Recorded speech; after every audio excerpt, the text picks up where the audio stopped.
माजी गृहमंत्री अनिल देशमुखांच्या कारवर अज्ञातांकडून दगडफेक हल्ल्यात अनिल देशमुख जखमी। नागपूरच्या काटोल जलालखेडा या रोडवरील घटना। चौघांविरोधात गुन्हा दाखल।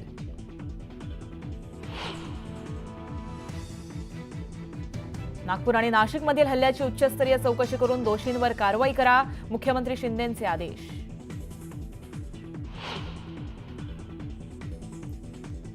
नाशिक पूर्व विधानसभा मतदारसंघात राडा। भाजपचे राहुल ढिकले आणि शरद पवारांच्या पक्षाचे उमेदवार गणेश गीतेंच्या कार्यकर्त्यांमध्ये तुंबळ हाणामारी।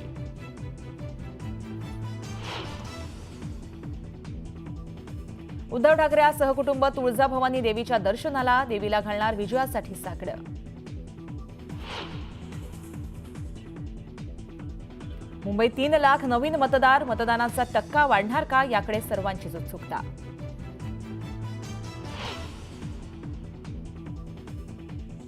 प्रचार तोफा थंडावण्यापर्यंत देशामध्ये 1000 कोटींपेक्षा अधिक किमतीची मालमत्ता जप्त।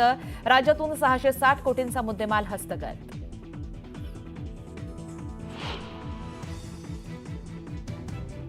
राज्यात 4 दिवस ड्राय डे। विधानसभा निवडणुकीमुळे दारू विक्री बंद।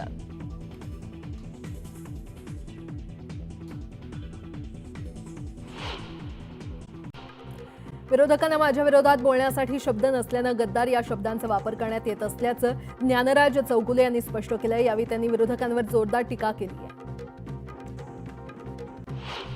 राज्यात महायुतीचं सरकार आल्यावर मंत्रिमंडळात जास्तीत जास्त महिलांना संधी मिळावी अशी अपेक्षा राज्य महिला आयोगाच्या अध्यक्षा रुपाली चाकणकर यांनी व्यक्त केली आहे।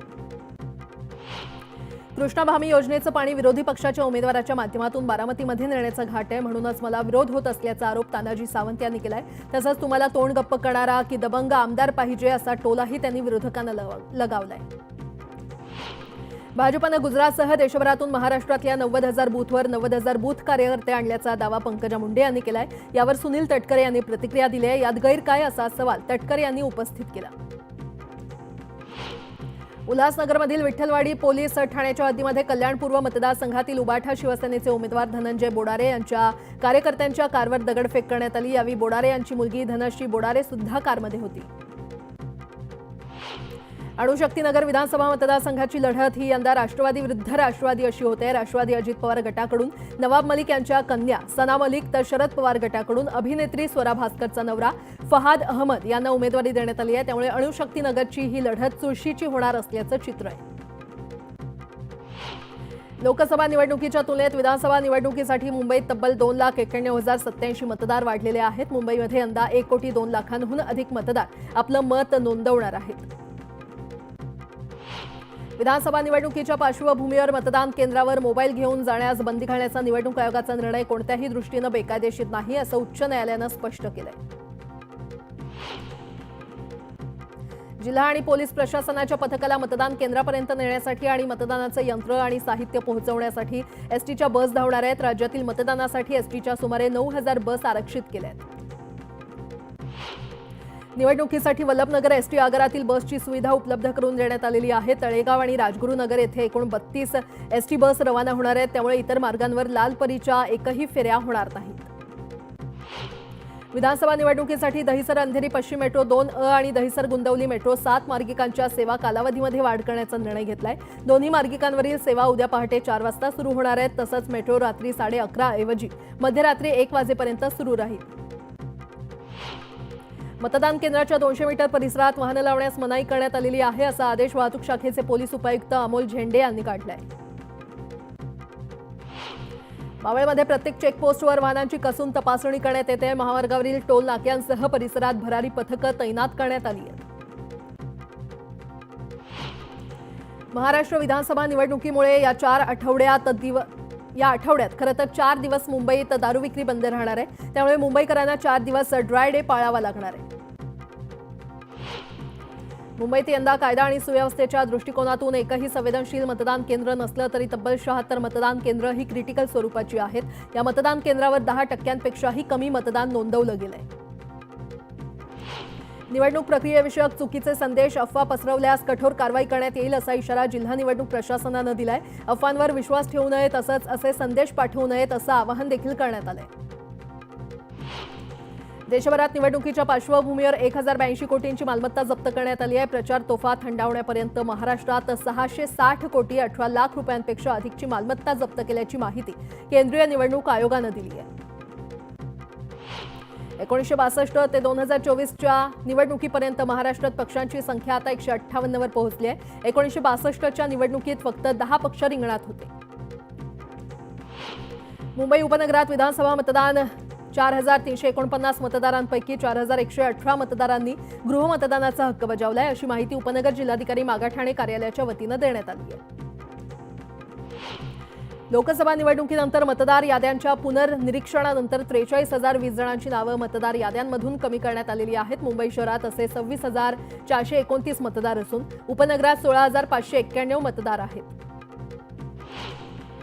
मुंबई शहरातील 10 विधानसभा मतदारसंघात मिळून 10,000पेक्षा अधिक मतदार असलेली 31 ठिकाणं आहेत आणि या 31 ठिकाणांवर तब्बल 361 मतदान केंद्र आहेत. मतदारांचा गोंधळ उडू नये म्हणून या ठिकाणी कलर कोडिंग करण्यात येणार आहे. मुंबई शहरातील 10 विधानसभा मतदारसंघात 244 तृतीयपंथी मतदार आहेत. प्रत्येक मतदार केंद्रावर स्वतंत्र रांग लावण्या एवढे तृतीयपंथी मतदार नसल्यानं गरज असेल त्या मतदान केंद्रावर या मतदारांना हेल्प डेस्कच्या मदतीनं मतदान करता येणार आहे. पश्चिम नागपूरचे उमेदवार विकास ठाकरे यांनी अनिल देशमुखांवरील हल्ल्याचा निषेध केला. या प्रकरणाची पोलिसांनी निष्पक्ष चौकशी करावी अशी मागणी विकास ठाकरेंनी केली आहे. अनिल देशमुखांच्या वाहनावर अज्ञातांनी हल्ला केल्यानं त्यांना गंभीर दुखापत झाली आहे. या सगळ्या प्रकरणात मी स्वतः आणि पोलीस चौकशी करतायत. या सगळ्या घटनेतील तथ्य समोर आणण्यात येईल अशी ग्वाही नागपूर जिल्हाधिकारी विपिन इटनकर यांनी दिली आहे. अनिल देशमुखांवरील हल्ल्यानंतर काटोल पोलीस स्टेशन बाहेर कार्यकर्त्यांची गर्दी पाहायला मिळाली. यावेळी कार्यकर्त्यांनी सरकारविरोधात घोषणाबाजी करत हल्लेखोर आरोपीला शोधण्याची मागणी केली. मुंबईमध्ये निवडणूक प्रचारासाठी वापरण्यात येणाऱ्या 568 वाहनांच्या परवानगी शुल्काद्वारे प्रादेशिक परिवहन यावेळी 8,78,000चा महसूल मिळालाय. ताडदेव, अंधेरी, बोरिवली आणि वडाळा उपप्रादेशिक परिवहन कार्यालयातून ही परवानगी प्रक्रिया पार पडल्याचं आरटीओच्या वरिष्ठ अधिकाऱ्यांनी सांगितलंय.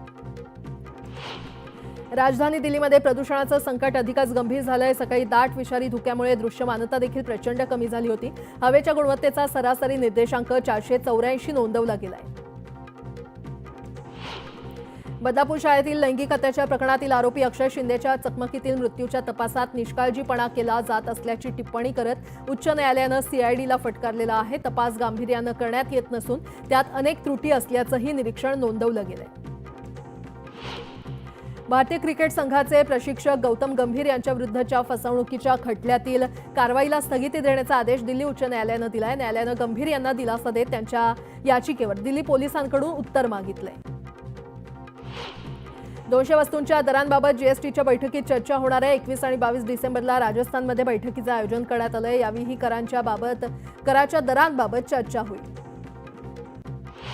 अंदमान निकोबार बेटांवर सी प्लेननं जाण्यासाठी सेवा सुरू करण्याचा सरकारचा विचार आहे. पर्यटनाला चालना देण्यासाठी सी प्लेन सेवा सुरू करण्याची योजना तयार केली जात असल्याचं सांगण्यात येत आहे. बँकांनी कर्जावरील व्याजदर कमी करणं गरजेचं आहे असं अर्थमंत्री निर्मला सीतारामन यांनी म्हटलंय. बँकांच्या व्याजदरामुळे नागरिकांना अडचणींचा सामना करावा लागत असल्याचंही सीतारामन म्हटलंय.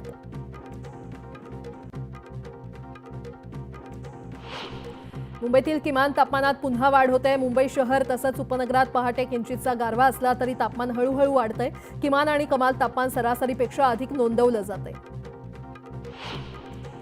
उत्तरेकडून येणाऱ्या वाऱ्यामुळे राज्याच्या बहुतेक भागात किमान तापमानात घट झालेली आहे. पुढील काही दिवस थंडी कायम राहण्याचा अंदाज असून राज्यात किमान तापमान 13 ते 15 अंश सेल्सिअस दरम्यान राहण्याचा अंदाज आहे. म्हाडाच्या मुंबई मंडळाच्या 2030 घरांच्या सोडतीतील 1,10,000हून अधिक अयशस्वी अर्जदारांना मंडळाकडून अनामत रकमेचा परतावा करण्यात आलेला आहे. मात्र 421 अर्जदारांनी बँक खाते क्रमांक किंवा बँकेची इतर माहिती चुकीची दिल्यानं त्यांच्या अनामत रकमेचा परतावा झालेला नाही.